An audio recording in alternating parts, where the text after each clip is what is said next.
अस्सलाम वालेकुम एवरीवन। इस्लाम की तारीख में बहुत से मार्के हुए, बहुत से खुतबे दिए गए, लेकिन एक ऐसा दिन भी आया जब खुद खुदाई जुल जलाल ने अपने प्यारे हबीब मोहम्मद सल्लल्लाहु अलैहि वसल्लम से फरमाया कि अगर आप आज आपने ये ऐलान ना किया तो गोया आपने मेरा कोई पैगाम ही नहीं पहुंचाया। ये कोई आम ऐलान नहीं था, ये इस्लाम के मुस्तकबिल दीन की कमालियत और नबूवत के बाद हदायत के सिलसिले का फैसला था। जी हाँ, हम बात कर रहे हैं 18 ज़िलहज ईद गदीर की। लेकिन इस अजीम दिन की हकीकी दास्तां क्या है, आज हम कुछ से आपके साथ शेयर करेंगे।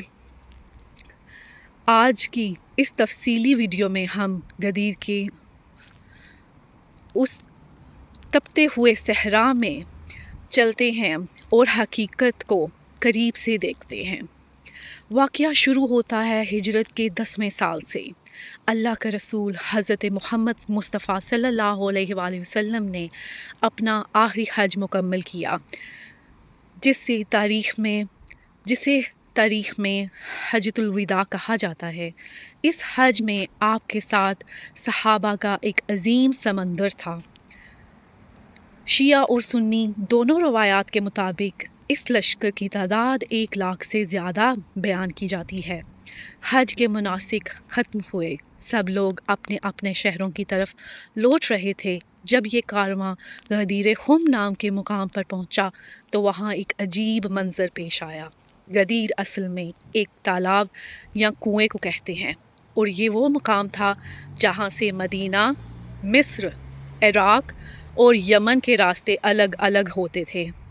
ठीक इसी जगह पर दोपहर के वक्त जब धूप अपनी पूरी शिद्दत पर थी, जिब्राइल अमीन अलैहिस्सलाम खुदा का हुक्म लेकर नाजिल हुए। सुभान अल्लाह। जिब्राइल अलैहिस्सलाम ने आयत लेकर उतरे, उस पे पूरे लश्कर को हैरत में डाल दिया। अल्लाह फरमाता है, तर्जुमा, ए रसूल, जो कुछ आपके रब की तरफ से आप पर नाजिल किया गया है उसे पहुंचाना आपका फ़र्ज़ है, उसे पहुंचा दीजिए, और अगर आपने ऐसा ना किया तो आपने उसका कोई पैगाम नहीं पहुंचाया और अल्लाह आपको लोगों के शर से महफूज रखे। ये आयत है सूरत अल-माइदा की आयत नंबर 67। अब कुछ कुतबे में लिखा गया है, अल्लामा अली बिन इब्राहीम कुम्मी अपनी तफसीर कुम्मी में लिखते हैं कि ये आयत इस बात की दलील है कि अगर वलायत अली का ऐलान ना हुआ तो 23 साल की पूरी नबवी मेहनत अधूरी रह जाएगी। हुक्म मिलते ही रसूल खुदा सल्लल्लाहु अलैहि वसल्लम ने सफ़र रोकने का हुक्म दिया। जो लोग आगे निकल गए थे उन्हें वापस बुलाया गया और जो पीछे रह गए थे उनका इंतज़ार किया गया। ये कोई आम सबक नहीं था, वरना इतनी धूप में 1 लाख से ज़्यादा लोगों को रोकने की क्या ज़रूरत थी। लोगों ने गर्मी से बचने के लिए अपनी अबाया का एक हिस्सा पाँव के नीचे और एक हिस्सा सर पर रखा हुआ था। ऊँटों के काजवान की एक दूसरे के ऊपर रखकर एक ऊंचा मिंबर बनाया गया ताकि हर शख्स अल्लाह के नबी हज़रत मोहम्मद सल्लल्लाहु अलैहि वसल्लम को वाज़िया तौर पर देख सके और उनकी आवाज़ सुन सके। रसूल खुदा सल्लल्लाहु अलैहि वसल्लम मिंबर पर तशरीफ़ ले गए।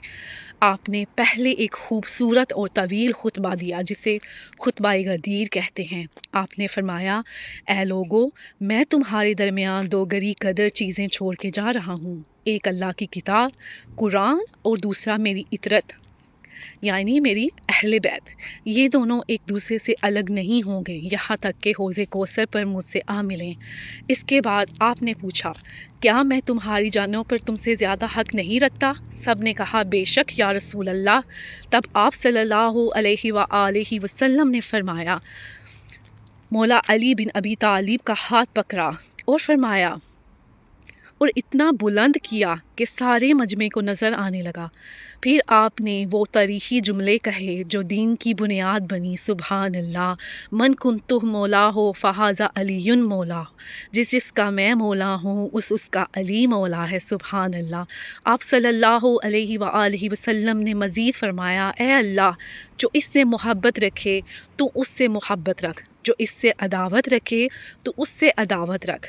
جیسے ہی یہ اعلان مکمل ہوا، قرآن کی ایک اور آیت نازل ہوئی جو اس دن کی عظمت پر مہر لگاتی ہے۔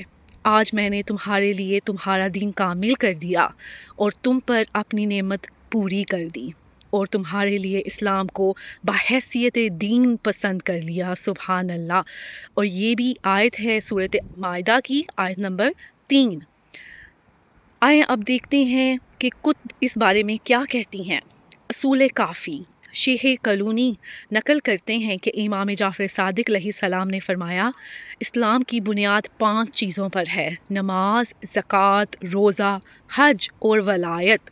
اور ولایت کو سب سے زیادہ اہمیت دی گئی ہے کیونکہ یہ باقی سب کی چابی ہے، اور غدیر کا دن اسی کا اعلان ہوا، سبحان اللہ۔ بحار الانوار ہے جو کہ علامہ مجلسی کی کتاب ہے۔ اس عظیم کتاب میں لکھا ہے کہ اعلان کے بعد رسول خدا صلی اللہ علیہ وآلہ وسلم نے ایک ٹینٹ لگوایا اور صحابہ کو حکم دیا کہ وہ آ کر علی علیہ السلام کو امیر المومنین کا لقب سے سلام کریں اور مبارکباد دیں۔ الغدیر علامہ امینی کی۔ اگر آپ کو اس واقعے کی تحقیق دیکھنی ہو تو 11 جلدوں پر مبنی اس کتاب کو دیکھیے، جہاں علامہ امینی نے دنیا بھر کی سینکڑوں شیعہ اور سنی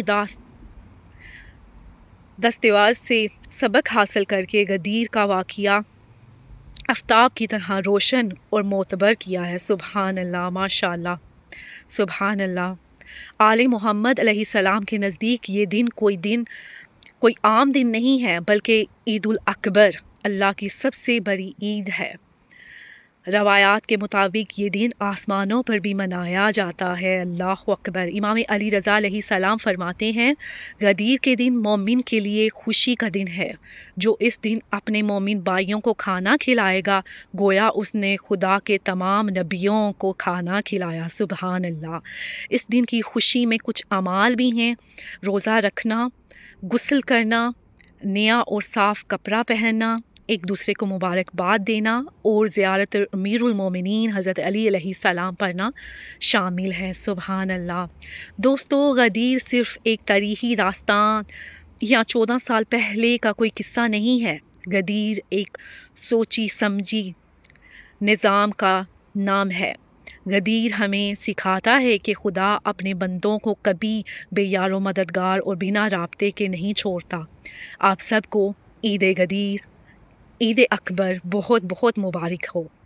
آپ سب کو یہ ویڈیو اگر پسند آئی ہو تو اس پیغام کو آگے ضرور شیئر کریں، ویڈیو کے لیے لائک کریں اور ہمارے چینل کو سبسکرائب کرنا مت بھولیے گا، اور کمنٹ میں لبیک یا علی اور عید غدیر مبارک ہو ضرور لکھیے گا۔ وعلیکم السلام ورحمۃ اللہ وبرکاتہ۔